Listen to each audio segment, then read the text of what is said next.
सीजेपीचे संस्थापक अभिजित दिपकेंच्या भेटीगाठींवरून आता मित्रपक्षांमध्येच वादाची ठिणगी पडली आहे। दिपके संभाजीनगरमध्ये परत आल्यानंतर त्यांना भेटण्यासाठी सत्ताधारी शिवसेनेचे नेते गेले। मंत्री संजय शिरसाट, आमदार बच्चू कडू यांनी दिपकेंची भेट घेतली। मात्र यावरून आता भाजपने नाराजी व्यक्त केली आहे। अभिजित दिपकेंनी सरकार विरोधात आंदोलन केलं, त्यांना एनडीएतले नेते भेटले हे चुकीचं आहे असं भाजप आमदार प्रवीण दरेकरांनी म्हटलंय।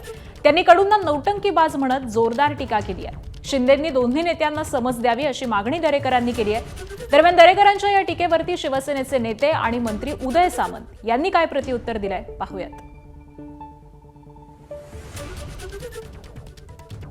दिपकेंच्या घरी गेल्यावर बातमी होईल आणि आपण आंदोलनकर्त्यांचे पुरस्कर्ते आहोत अशा प्रकारे आपली राजकीय दुकानदारी करायला मिळेल याच उद्देशानं बच्चू कडू त्या ठिकाणी गेले।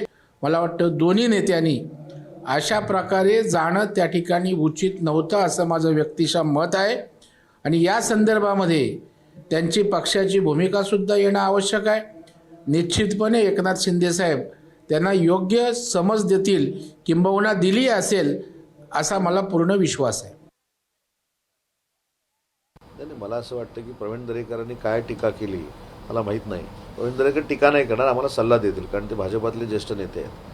टीका नाही करणार, आम्ही महायुतीमध्ये आहोत। आणि दिपकेंच्या बाबतीमध्ये मी सुरुवातीलाच आपल्याला सांगितलं, त्यांनी जे आंदोलन केलं होतं ते विद्यार्थ्यांचं आंदोलन होतं, त्याला माननीय नरेंद्र मोदी साहेबांनी न्याय दिलेला आहे। त्याच्यामुळे त्यांच्या आंदोलनाचा विषय आमच्यासाठी संपलेला आहे।